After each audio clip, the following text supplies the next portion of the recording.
राहुल, प्रिया और राजन कॉलेज में पक्के दोस्त थे। वो तीनों एक डॉक्यूमेंट्री मूवी बनाने के बारे में सोच रहे थे। वो वर्ल्ड के टॉप डायरेक्टर बनना चाहते थे।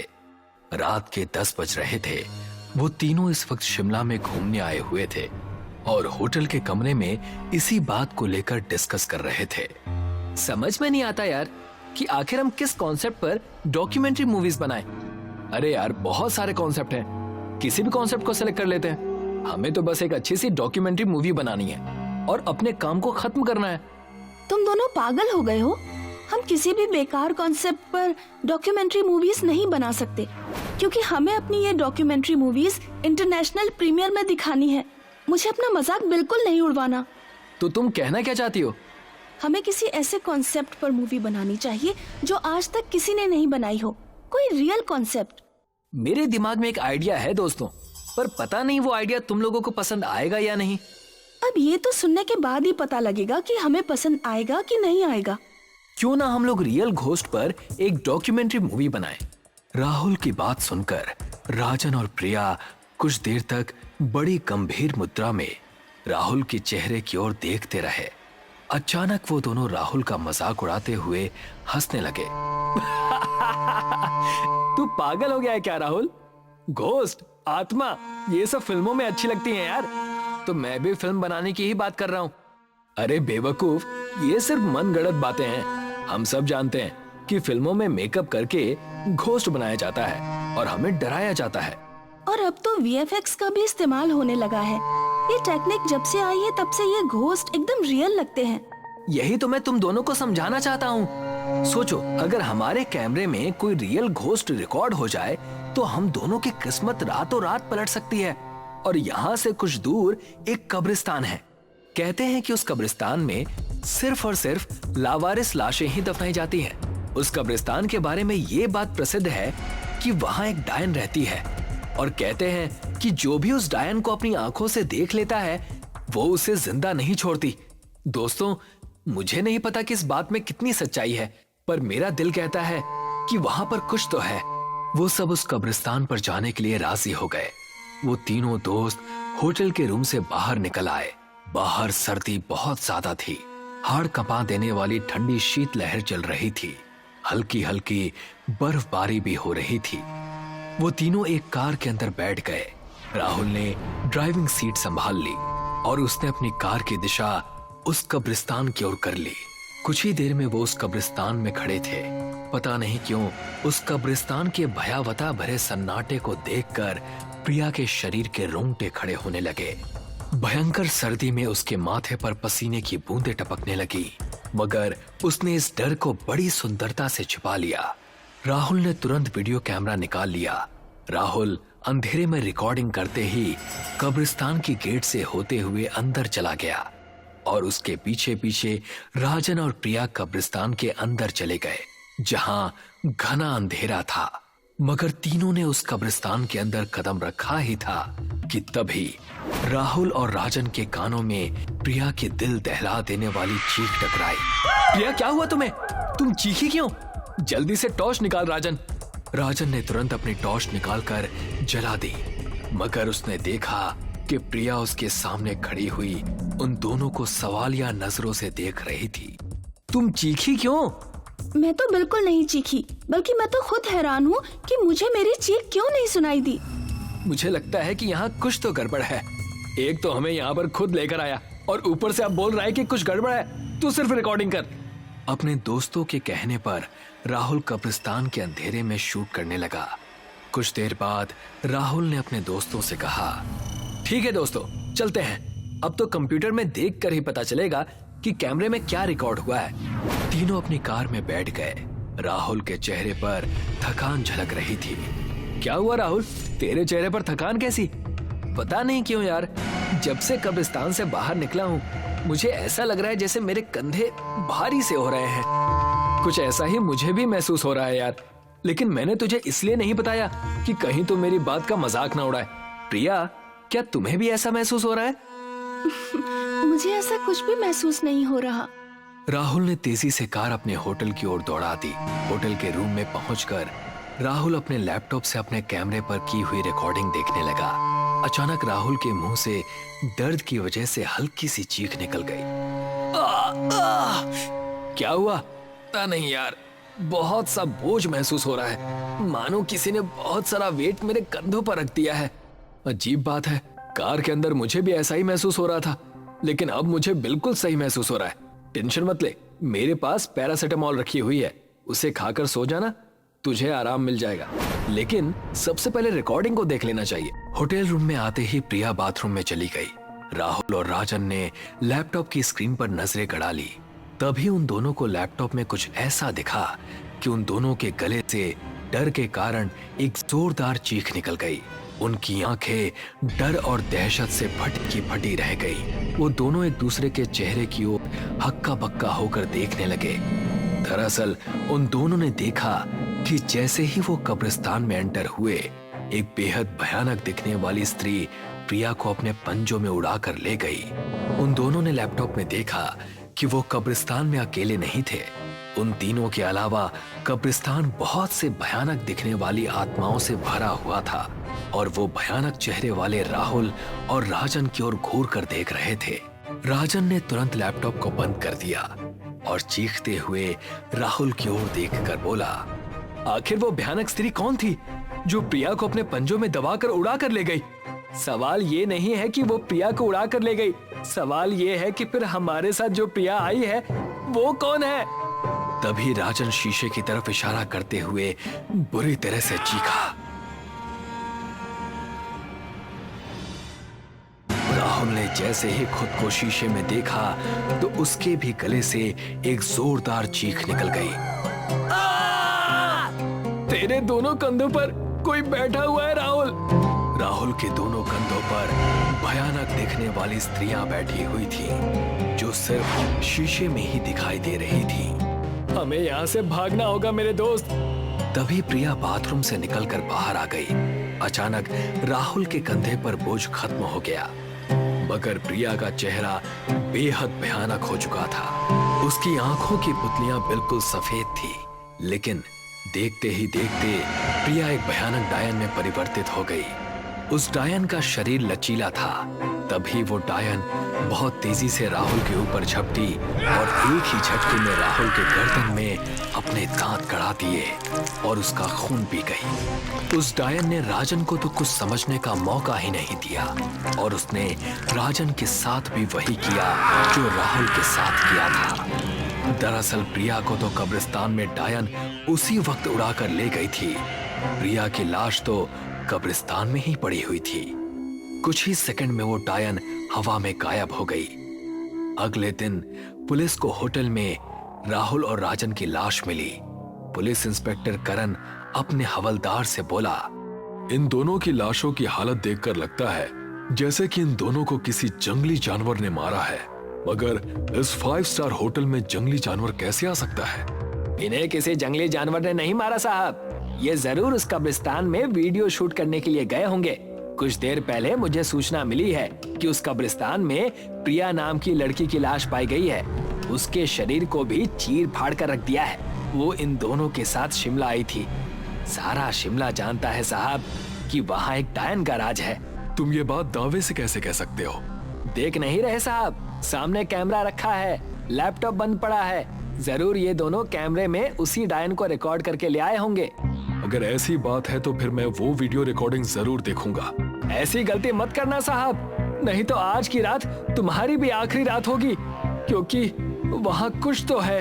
हवलदार की बात सुनकर ना जाने क्यों इंस्पेक्टर करण के डर से रोंगटे खड़े हो गए और फिर कुछ दिन बाद पुलिस ने फाइल क्लोज कर दी।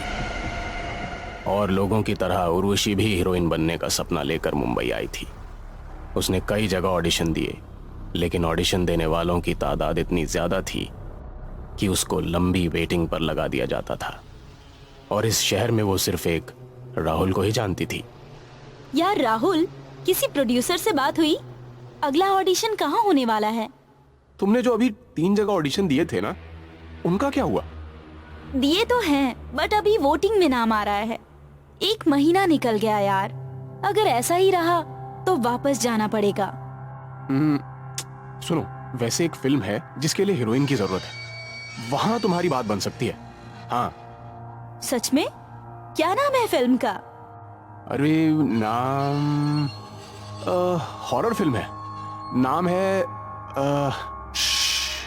कोई है। वाओ, सुनने में कितना डरावना लगता है।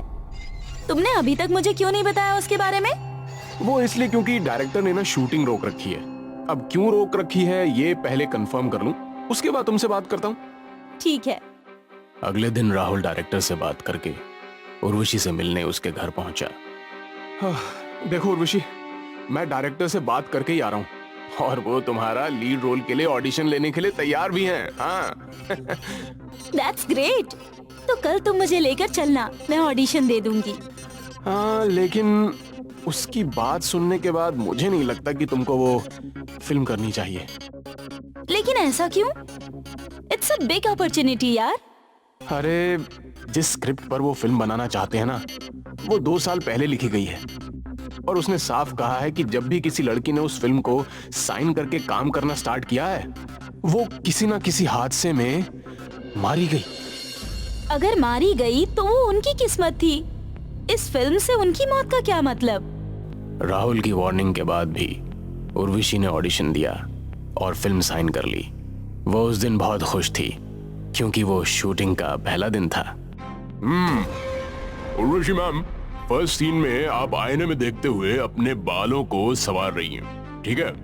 फिल्म का हीरो हर्षित बेड पर बैठा आपको निहार रहा होगा। तभी आपको आईने में भूतनी नजर आएगी और उसके हाथ में चाकू देखकर आपकी चीख निकल जाएगी, ठीक है?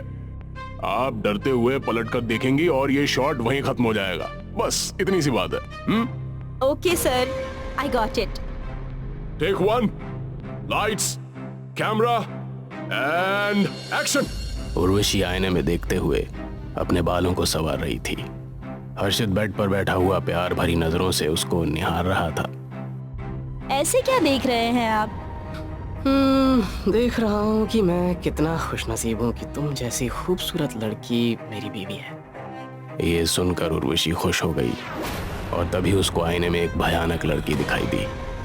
उसका चेहरा बिखरे हुए बालों में ढका हुआ था, लाल रंग की साड़ी पहनी हुई थी और एक हाथ में चाकू था। नाखून किसी भेड़िए के तेज पंजों के जैसे लग रहे थे। उसने अपना हाथ उठाया और उर्वशी को अपने पास बुलाने का इशारा किया। ये देखकर उर्वशी ने पीछे उसको पलट कर देखा और डर कर चीख मार दी। कट! बहुत अच्छा शॉट था, बहुत अच्छा, बहुत बढ़िया। उसके कट बोलते ही सबने एक्टिंग रोक दी, लेकिन वो भयानक लड़की अभी भी उर्वशी के सामने खड़ी थी। तभी वहां एक लड़की आकर बोली, सर, ये क्या मजाक है? मैं बाथरूम में थी और किसी ने बाहर से लॉक कर दिया। अभी एक स्पॉट बॉय ने आकर खोला तो मैं बाहर निकली। उस लड़की को देखकर सभी लोग चौंक पड़े क्योंकि ये वही लड़की थी जो कि भूतनी का रोल करने वाली थी। अरे अगर तुम बाथरूम में बंद थी तो ये कौन है? सभी उस भूतनी की तरफ देखने लगे। उसने अपनी गर्दन ऊपर उठाई जिससे उसका भयानक चेहरा सबको नजर आया। उसे देख सभी चीख उठे।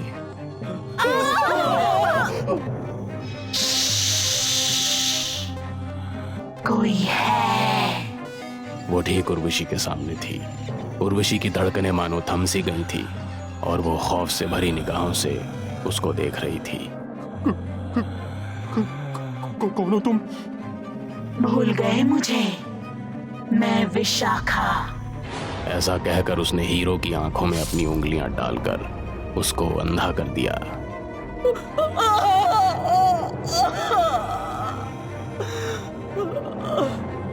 ये देखकर सभी डर गए।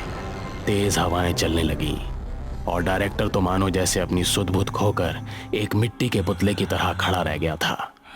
उर्वशी भी उससे जान बचाने के लिए दरवाजे की तरफ भागी, लेकिन सेट पर लगे सारे दरवाजे अपने आप बंद हो चुके थे और कोई भी वहां से बाहर नहीं जा सकता था। तभी भूतनी ने भागते हुए लोगों में से एक को पकड़ा और उसकी गर्दन धड़ से अलग कर दी। नहीं।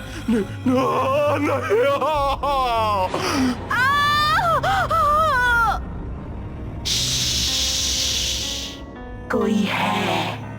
उर्वशी इस टाइम बहुत ज्यादा डरी हुई थी। उसने सोचा भी नहीं था कि शूटिंग का पहला दिन उसके लिए इतना भयानक होगा। डायरेक्टर साहब, जरा पास तो आओ। कहाँ डरे डरे से खड़े हो? बचाओ बचाओ बचाओ। चिल्लाते हुए डायरेक्टर एक कमरे की तरफ भाग गया जिसमें कोई नहीं था। उर्वशी भी डरती हुई उससे छिपने की कोशिश कर रही थी। कौन हो तुम? क्यों सबको मार रही हो? हमने तुम्हारा क्या बिगाड़ा है? जानना चाहती हो मैं कौन हूँ? तो सुनो, मेरा नाम विशाखा है। 2 साल पहले मैं भी अपनी आंखों में एक्ट्रेस बनने का सपना लिए मुंबई आई थी। इस फिल्म के डायरेक्टर ने मुझे लीड रोल के लिए साइन कर लिया। शूटिंग शुरू होने ही वाली थी। फिर अचानक इस हर्षित ने कहा कि मैं लीड रोल के लिए ठीक नहीं हूँ। मेरी जगह अपनी किसी फ्रेंड को वो रोल करने के लिए कहने लगा। इस डायरेक्टर ने भी इसकी बात फौरन मान ली और मुझे साइड कर दिया। मुझे वो गम बर्दाश्त नहीं हो सका।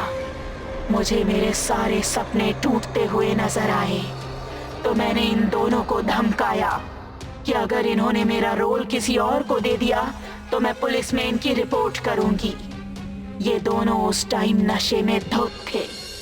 इन्होंने मुझे पकड़ लिया और मेरे साथ बदतमीजी करने लगे। मैं इनसे भागकर बचते हुए बालकनी में गई। वहां भी ये मेरे पीछे आ गए। मैं बालकनी से नीचे गिर गई। तभी मेरी मौत हो गई और इन्होंने मेरी लाश को ठिकाने लगा दिया। लेकिन मेरी आत्मा अब बहुत ही भयानक रूप ले चुकी है। तब से मैंने अपना इंतकाम लेना शुरू कर दिया और फिर मेरे बाद जब भी किसी लड़की ने इस फिल्म को साइन किया मैंने उसको खत्म कर दिया। ये फिल्म मैंने साइन की थी, इसलिए अब ये फिल्म कभी नहीं बन पाएगी। तुम्हारे साथ बहुत गलत हुआ, लेकिन अब तुम अपने जैसी ही मासूम लड़कियों को मार रही हो। क्या ये सही है? मैंने भी तुम्हारी तरह हीरोइन बनने का सपना देखा है। मार दोगी मुझे भी? ये सुनकर विशाखा को अपनी गलती का एहसास हुआ और वो बोली, मेरा सपना तो पूरा नहीं हो सका, लेकिन तुम अपना सपना जरूर पूरा करोगी। इस फिल्म को तुम ही करोगी, लेकिन हीरो और डायरेक्टर ये दोनों धोखेबाज नहीं होंगे। कहकर विशाखा ने हर्षित की तरफ देखा जो कि अंधा होकर नीचे पड़ा जमीन टटोल रहा था। विशाखा उसकी तरफ धीरे से बढ़ने लगी और उसके कंधे पर हाथ रखा। कौन है? कोई है।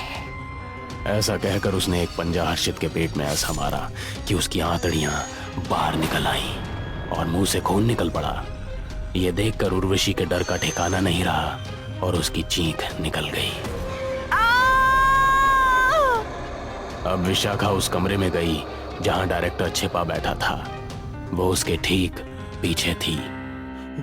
हे भगवान मुझे बचा ले, हे भगवान। कोई है।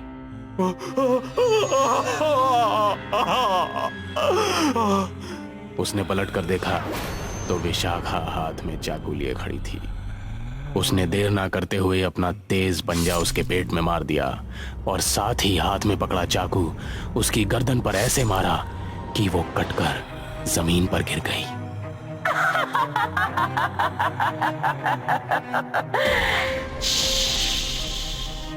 कोई